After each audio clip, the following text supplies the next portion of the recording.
Good morning, students. Today we are going to start our unit 3rd, that is data handling. First of all, in question number 2nd, one is related to height of students, so I have not done. Question 2nd, you have to start. Organize the marks in class assessment in tabular form. These are the marks of 20 different students given to you, and you have to arrange in tabular form that you have learnt in class 6th. As I have shown you marks, which marks are given 1, 2, 3, 4 up to 9. Not more than 9 anybody is getting. Tally marks 1 कितनी बार repeat है? 1 time, 2 times. This is कि कौन सा number कितनी बार repeat हो रहा है उसे कहते हैं frequency. Is it clear? 5 is repeating 5 times means 5 बच्चों के 5 मार्क्स आए, 4 बच्चों के 6 मार्क्स आए. Is it clear? So in this way first you will arrange in tabular form. Is it clear? This was your 6th class question. Now is which number is highest? So which number is highest? सब में सबसे ज़्यादा marks कितने आए हैं? Maximum 9, lowest 1, range. This is new thing that you will read in 7th. जो highest number होता है, जो highest data में आपका मार्क्स है, minus lowest that is range. तो 9 माइनस सबसे कम कितने थे? 1. तो रेंज कितनी हो गई?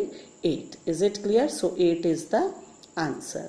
फिर आता है मीन, अर्थमेटिक मीन. बेटा मीन जो होता है वो क्या होता है?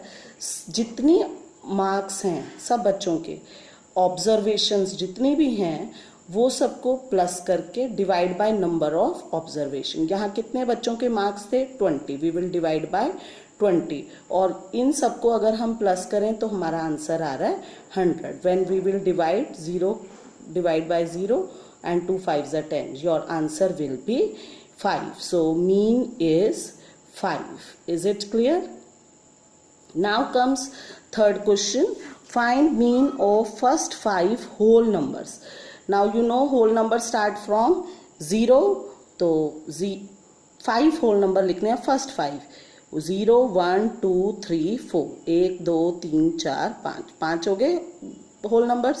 फर्स्ट 5 होल नंबर्स हो गए. How you have to find mean? Sum of observation divide by number of observation.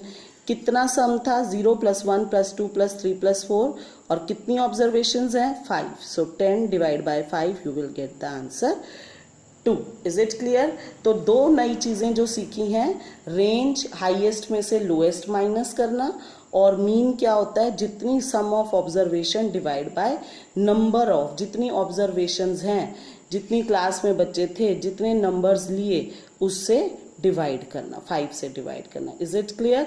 In this way we will calculate mean. Next come question number 4th of your exercise 3.1. A cricketer scores the following runs in 8 innings. Is it clear?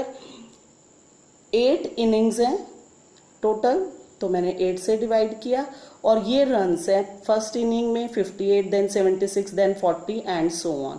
In 7th inning he got 0 run and in 8th 100. So first I calculated the sum of all these runs divide by how many innings. Total observation कितनी थी? 8. तो 405 divide by 8 and you will on dividing you will get 50.625. Is it clear? Now comes question number 5th. Find mean to determine A's average number of points scored per game. I am showing you this question from your NCERT book also. See it. A table was given. This is the table given to you. Player, पहला player था A. उसको first game में 14 मिले, then उसका score 16, third game में 10 और fourth game में 10. तो उन्होंने हमसे पूछा है ए का कितना स्कोर था, मीन था. तो what you will do? Mean of a सबको प्लस करो. 14, 16, 10, 10 और कितने थे गेम्स खेले हैं? 4. तो आई डिवाइडेड बाय 4. तो प्लस किया तो आंसर आया 50/4. डिवाइड करो, यू विल गेट 25/2 और डिवाइड करो 12.5, तो हमारा आंसर आ रहा है 12.5। तो मीन ऑफ ए हो गया 12.5।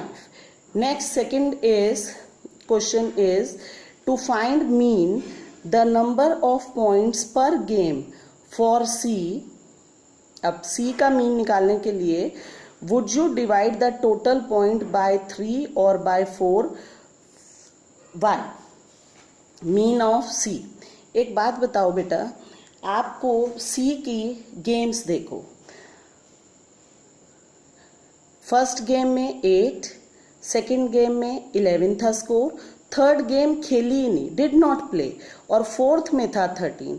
तो उसने गेम्स कितनी खेली हैं? 3 ही गेम्स खेली हैं। तो इस बार हम डिवाइड किससे करेंगे?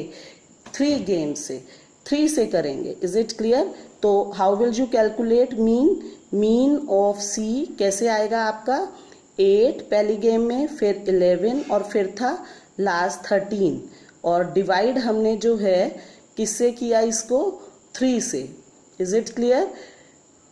और you will get on adding 32 upon 3 your answer will be 10.66 approximately. Is it clear? तो 2 digits तक डेसिमल काउंट हम कर लेते हैं, 10.66. We and what I am writing, we divide by 3 as C played only 3 games. तो हमने उसने खेली ही नहीं एक गेम, तो उसका टोटल ऑब्जर्वेशंस कितनी थी? 3. Is it clear? So mean of C is 10.66 approximately. Is it clear? And we have written the reason of why, because he played only 3 games.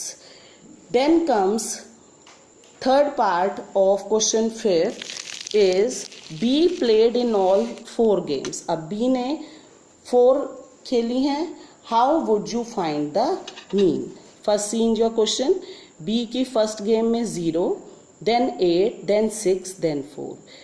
बेटा listen carefully.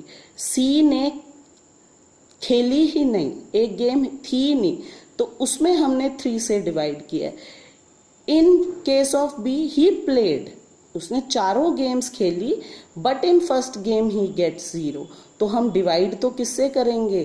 4 से, क्योंकि गेम्स तो 4 खेली थी, सी ने खेली ही नहीं, he didn't played 1 game. So for finding mean of C we divide by 3, whereas to find mean of B we will divide by 4.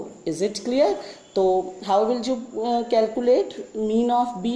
We will write mean of B is equal to 0 plus 8 plus 6 then 4. और कितनी games? 4 थे total. तो you will get on adding 18 by 4. When you will cut, you will get 2 के table में cut करो, 9 by 2 that is equal to 4.5. तो mean of B कितना है? 4.5. Answer 4.5. Who is the best player? Now you know mean of A. A का mean कितना था? 12.5. Mean of C आपने सेकेंड पार्ट में कैलकुलेट किया 10.66. And what was mean of B? It was 4.5. तो best player कौन हुआ? mean of A was greater than mean of C, और C का किससे बड़ा था? mean of B. तो आपके अकॉर्डिंग कौन बेस्ट प्लेयर है? therefore A is the best performer. Is it clear? आज हमने 2 टॉपिक नए सीखे हैं. First is related to range. Range वो कैसे निकालते हैं? Range upper minus lower. जो सबसे ज़्यादा वाला ऑब्जर्वेशन होती है माइनस सबसे least observation. Is it clear? और फिर सेकंड चीज़ थी मीन निकालना। डिफरेंट केसेस में हमने मीन निकाले। कैसे निकालते हैं? जितनी ऑब्जर्वेशंस का सम होता है divide by number of observation. That's all for today. Thank you. Have a nice day.